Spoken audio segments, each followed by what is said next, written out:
Afternoon. So I'm gonna get cracking on the Osage takedown build. I've got the sleeve here. I've marked it for up and up. That's what we need. This is the small sleeve from Three Rivers, brass and steel. It's got a flat side. It's got a pin, located pinhole and that sort of stuff. So that's the sleeve and socket we're going to use. It's already been cut to length. See if I can get him out. I discovered that these are actually directional, but it's been trimmed already to be halfway. So those are all good to go. And I've done a little bit of layout work on the stave. So my finger here is on the center line. Apologies for the noise in the background. Old mate's mowing next door, but that's all right. So what I've done is just about 2 inches wide on this piece. I've still got a mark it on the other one, but I've put a center line on the other one. So that's the center line following the grain along the stave. You can see this one has a little bit of twist in it. So if we hold him there, it's got a very minor twist in it and clearly not straight. But that's okay, we can get rid of that. This one is, so this is the tip end I'm holding. This I'm going to split off later on in the build, but it's a lot less twisted and a lot more straight. So I'll put a center line on that one next. But basically what I want to do for today is get rid of all this excess that I don't need, so that I've got straight, clean timber to do the joint fit up, because I want to fit the handle hopefully tomorrow. I want to fit that sleeve and get it slotted and fitted. That way when I do the steam work for the recurves or a little bit of reflex in this bow, I can just match the other end and I can pull that one over to where it needs to be, and then because this one's basically straight, I can sort of match the reflex that's going to be in this one. Otherwise the brace profile will look a little bit odd. So I'll set the camera up somewhere and get chopping.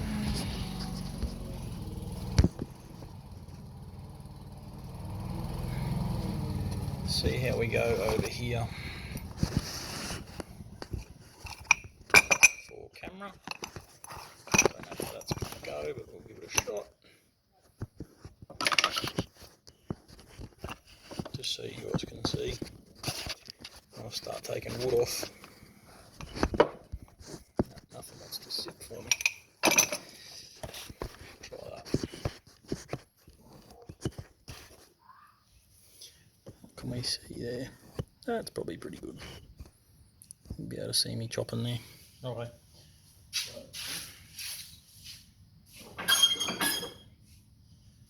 So this one's ready to go. Just set him down there. This one needs a center line, needs a width mark on it. So about 1 inch off that center mark. I'm going to go down, and we're just going to get rid of that extra wood that we don't need. So I end up with a nice sort of 2 inch wide rectangle basically. I'm going to do all this wood removal pretty fast. This one actually has a little bit of twist in it. It's not crooked, it's definitely straight, but it has a little bit of twist in there. That's okay. So grab out the old Mr. Tomahawk, and you basically want to chop and take wood off.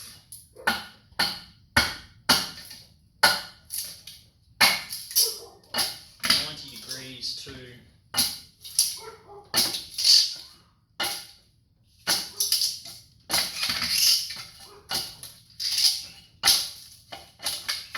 what the back of the bow is going to end up like. So if I have the back of the bow coming out of the wood here, I'm basically trying to chop a flat side onto that.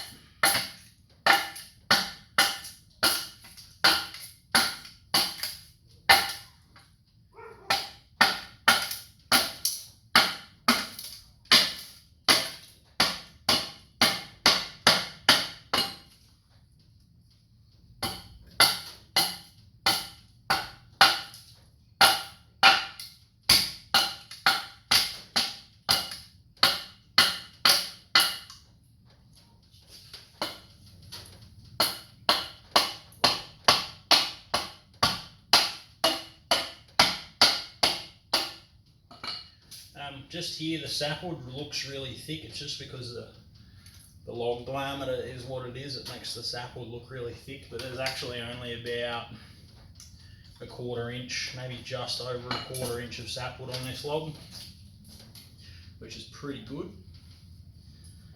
That's sort of about what I'd like to have, what we like to find on Osage.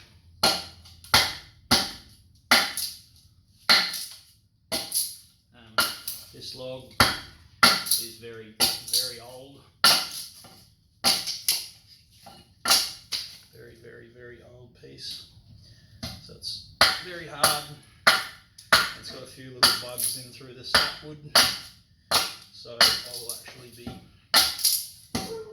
taking that off next. And I'll chase it down to a growth ring. Build itself.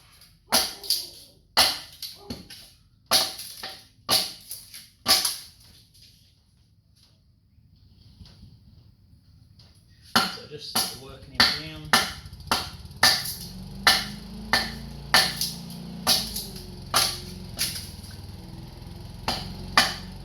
Let the grain sort of tell you where it's going to go.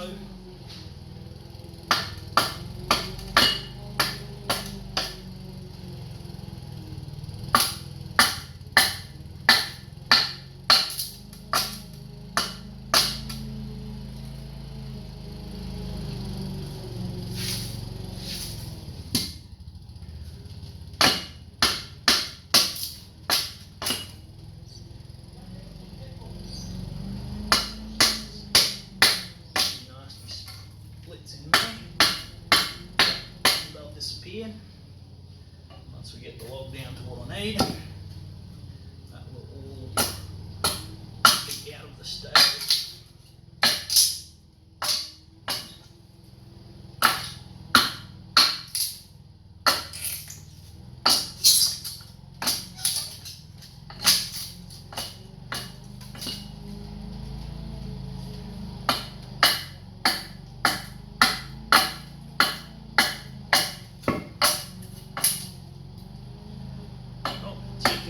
Interesting.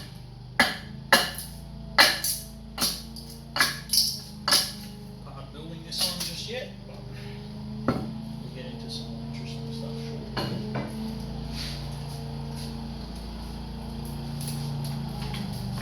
So you can see there I've got it down to about 2 inches, 2.5 inches even. Just a nice even rectangle. Just going to grab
self bows.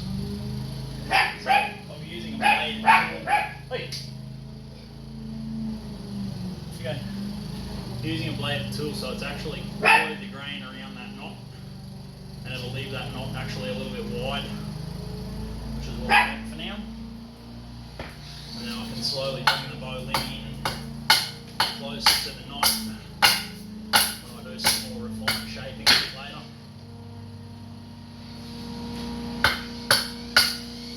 But for all I want now, that is good. I can actually pop a little bit more of the heart side off to get my perpendicular to the back. That's good there. Alright. Now we'll try and knock this knot out of this side.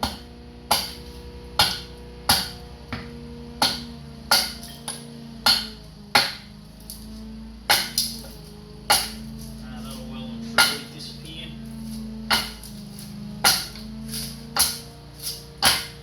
As will this one. See how that's popped on the inside of that knot? Just followed it.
Got a nice perpendicular square edge coming down both sides.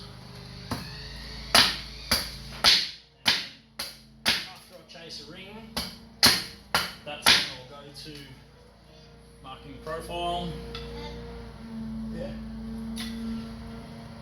Just get this side here knocked off, and then we'll have a look at them.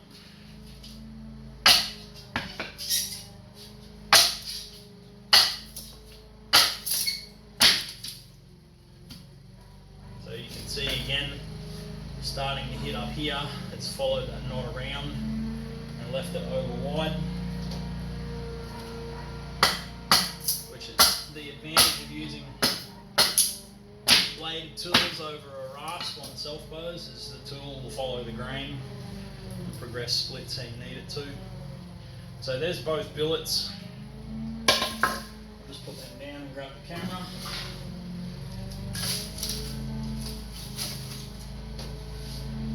Show you those a bit more up close. So there's that first billet, the one with reflex, heavy reflex, nice reflex in that limb. This is the one I'll be matching. You can see it's got that split up near the tip end, but I've got plenty of wood there, plenty of heartwood there to work with. And then this is that second one.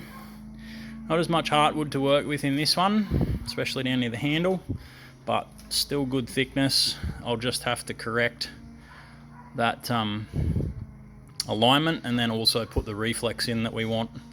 I need to get that reflex to match the other limb.